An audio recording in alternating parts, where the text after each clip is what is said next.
अखिलेश यादव कहते हैं कि अपनी जान दे दो और बीजेपी को रोक दो।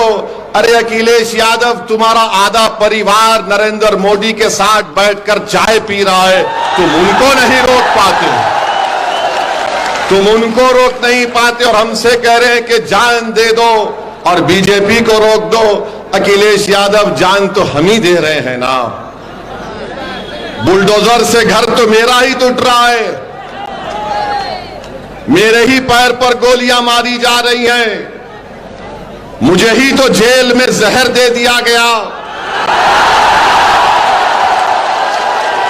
मेरे हाथ में हथकड़ियां हैं, मेरे हाथ अभी सुन तो लीजिए, मेरे हाथ में हथकड़ियां हैं, मेरे हाथ में हथकड़ियां हैं। मैं एक पूर्व सांसद हूं, कोर्ट ने मुझे सजा दी, मैं 10 पुलिस वालों के साथ चल रहा हूं अखिलेश, और कोई करीब से आकर मुझे गोली मार देता है, तुम्हारी जबान से उसका नाम नहीं निकला जिसका नाम अतीक था।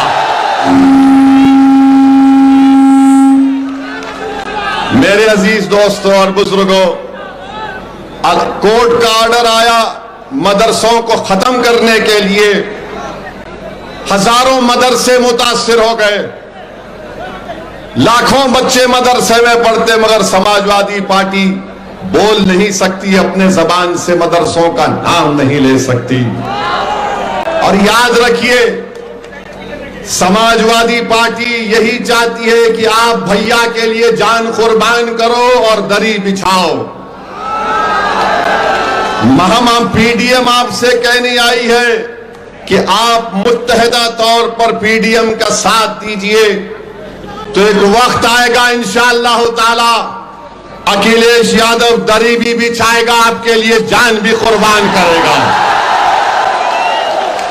कब तक आप लोग, हमारा हाल ऐसा है कि भैया के साथ बैठकर एक फोटो ले लिए तो समझते कि बहुत बड़ा तीर मार लिए। छोड़ो इन चीजों को। क्या तुम में काबिलियत नहीं है? क्या तुम अखिलेश यादव की तरह नेता नहीं बन सकते? बन सकते इंशाअल्लाह ताला। सिर्फ एतमाद की जरूरत है। ये जो हमने अपने दिमाग में ये जहनियत बिठा ली कि नहीं नहीं हमको इनके पीछे चलना है। अरे भाई, तुम दुनिया में इसलिए आए ताकि तुम दुनिया की इमामत कर सको। तुम दुनिया में इसलिए नहीं आए कि तुम पीछे चलो। अरे पीछे चलते कौन है? जो जानवर मवेशी के पीछे जानवर चलते हैं, हम इंसान है, याद रखो। ऊपर वाले ने आपको सोचने और समझने की सलाहियत दी है और आप अपने दिलो दिमाग पर जोर डालो। अब क्या बचा बताओ? अब यहां से तो उठना ही है ना, और नीचे तो नहीं जा सकते, अब यहां से उठना ही तो है।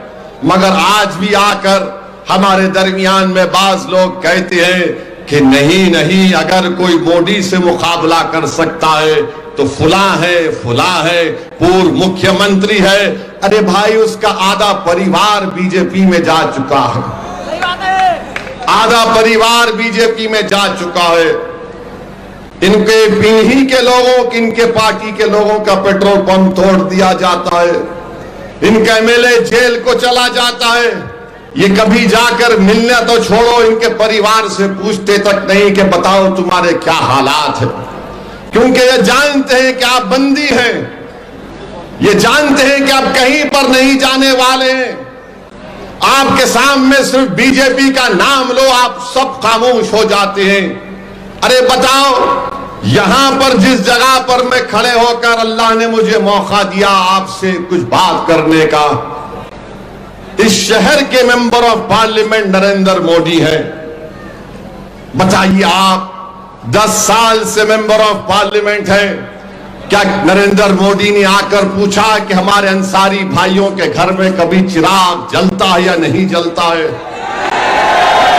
क्या नरेंद्र मोदी ने बुनकरों की सहूलत के लिए कुछ इकदाम किए? नहीं किए। क्या नरेंद्र मोदी ने, मोदी का नाम लिए तो आवाज क्यों कम हो रही?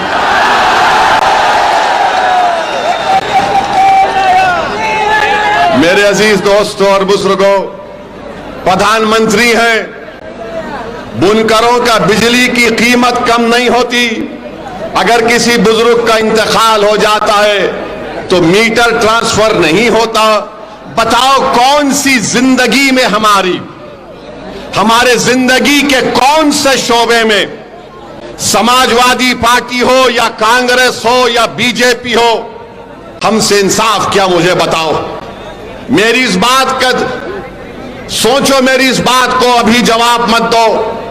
तुम जब अपने घर को जाओगे, अपने बुजुर्गों के सामने बैठकर पूछो कि एक दीवाना शेरवानी पहनकर आया था, जिसके सर पर टोपी थी, वो ये सवाल हमसे करके चला गया कि हमारी जिंदगी के कौन से शोबे में हमको इज्जत मिली, हमसे इंसाफ मिला, हमारे बच्चों को स्कूल की तालीम मिली। अरे बताओ हमारे अंसारी भाइयों, आपकी कौन सी औलाद मुल्क के बड़े बड़े तालीमी इदारों में तालीम हासिल कर रही है? मुझे बताया गया कि 50% आप लोग यहां से निकलकर हिंदुस्तान के कोने कोने में, मुंबई शहर, बड़े बड़े शहरों में जा चुके हैं। ये इसलिए हो रहा है क्योंकि आप इन लोगों को छोड़ना नहीं चाह रहे हैं, जो आपको दिखाकर आपका वोट लेकर सत्ता में तो आ जाते हैं, मुख्यमंत्री तो बन जाते हैं, विधायक बन जाते, सांसद बन जाते, पार्षद बन जाते, मेयर बन जाते, मगर आपकी जिंदगियों में कोई तब्दीली नहीं आती। मेरे अजीज दोस्तों और बुजुर्गों, जिंदगी में तब्दीली कब आएगी? जब आप सिर्फ वोट डालने वाले नहीं, वोट लेने वाले बनेंगे।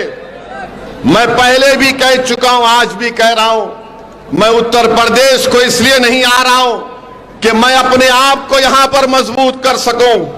मैं उत्तर प्रदेश या बिहार या भारत के कोने कोने में इसलिए नहीं जाता हूं ताकि कोई मेरी मकबूलियत में इजाफा हो सके। मैं भारत के कोने कोने में इसलिए नहीं जाता हूं कि मेरी अना को तस्कीन पहुंचे। अरे मैं इसलिए जाता हूं कि अल्लाह ने मुझे एक मुकाम दिया है। मेरी जिंदगी का चिराग कब खत्म हो जाए मुझे पता नहीं है, मगर मैं अपनी खबर में जाने से पहले यह कोशिश कर रहा हूं कि तुम नेता बनो, तुम लीडर बनो, तुम कायद बनो, तुम मेंबर ऑफ पार्लियामेंट बनो, तुम ताकतवर बनो, ताकि तुम्हारे इन बच्चों का मुस्तकबिल अच्छा हो सके।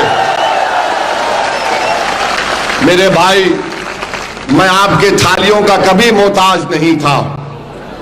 मैं आपसे नहीं कह रहा हूं कि मैं तकरीर इसलिए कर रहा हूं कि तुम्हारी थालियों को सुनकर मुझे खुशी मिलेगी। मेरे भाई, मैं ये थालियां सुन सुनकर मेरे कान पक चुके हैं। तुम्हारे जज्बाती नारे सुन सुनकर मेरे कान पक चुके हैं। मैं सिर्फ तुमसे यह बताने आया हूं कि तुम थाली मत बजाओ, तुम सिर्फ इस उंगली से वोट डालो पीडीएम को। यही हमारी ताकत का मजाहरा होगा, यही हमारी ताकत का मजाहरा होगा। तो मुत्तहिदा तौर पर अपने वोट का इस्तेमाल करिए। ये तमाम सियासी पार्टियां हैं, समाजवादी है, बहुत सी पार्टियां हैं, मगर आपने क्या हासिल किया बताइए। आप उत्तर प्रदेश में सबसे ज्यादा जेलों में कौन है? दलित समाज है, आदिवासी समाज है, पिछड़ा समाज है, मुसलमान है।